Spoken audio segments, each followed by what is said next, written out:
Yes, Tony is my son. It appears he was murdered by a man named Jeffrey Dahmer.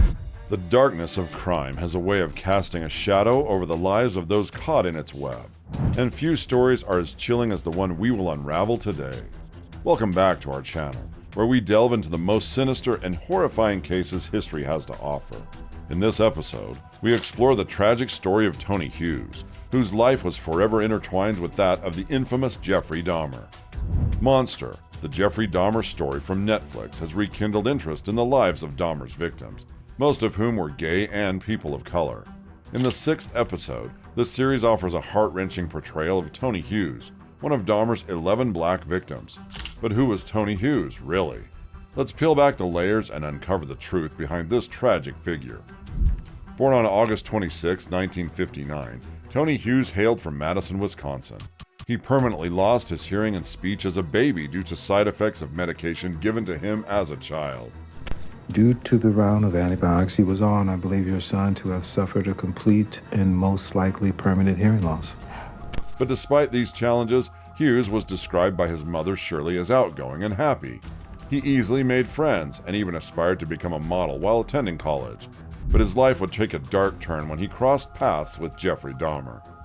Hughes reportedly met Dahmer at a gay club. He was visiting family, a simple trip that would turn into a nightmare. Dahmer, always the deceiver, lured him into a web of deceit with a chilling proposal, posing for photographs. But let's back up a bit. Contrary to Dahmer's account, witnesses claimed that the two knew each other for a year or more before the fateful night that Hughes disappeared. Reportedly, they went on cute romantic dates, and they talked about their lives. Jeffrey even opened up to Tony, but not in a way that Tony was able to understand how menacing he really was. However, Jeff slowly progressed to become a positive person, perhaps being influenced by Tony. He started to not drink alone, cleaned his place, and even told his father and stepmother how great he felt. I haven't been drinking much. What, you quit? Well, quit drinking alone, that's for sure. On May 24, 1991, Tony's mother, Shirley, struggled to contact her son or his friend Jeffrey. The nonverbal apparently came over to Jeffrey's and cleaned the house. Things got romantic after that, and the next thing they knew, it was morning. Tony had to go to work, but reassured Jeffrey he will be back the following week. It's reported that Dahmer almost didn't kill Hughes, a testament to the unstable nature of his murderous impulses. In a sad twist of events, Tony forgot his keys and went back inside Jeffrey's apartment. Perhaps there was a moment of hesitation or a flicker of doubt, but sadly, any chance of mercy was fleeting. At that moment, Jeffrey, who could no longer control himself, awaited Tony.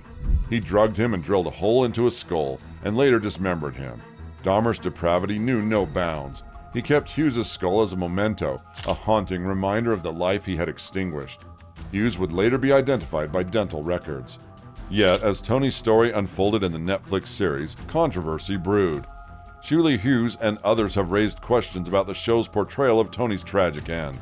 In the series, a relationship between Dahmer and Hughes is suggested, a depiction that has sparked outrage. Friends of Hughes reported seeing the two together, but Dahmer denied any such encounter in his confessions. The truth remains elusive, clouded by the fog of speculation and cinematic license. Shirley Hughes has been vocal in her disapproval, criticizing the show for profiting from her son's tragic death. "I don't see how they could do that," she said, questioning the show's ethical line between storytelling and exploitation. One thing we're sure of, however, was how Shirley bravely stood in the courtroom during Dahmer's trial.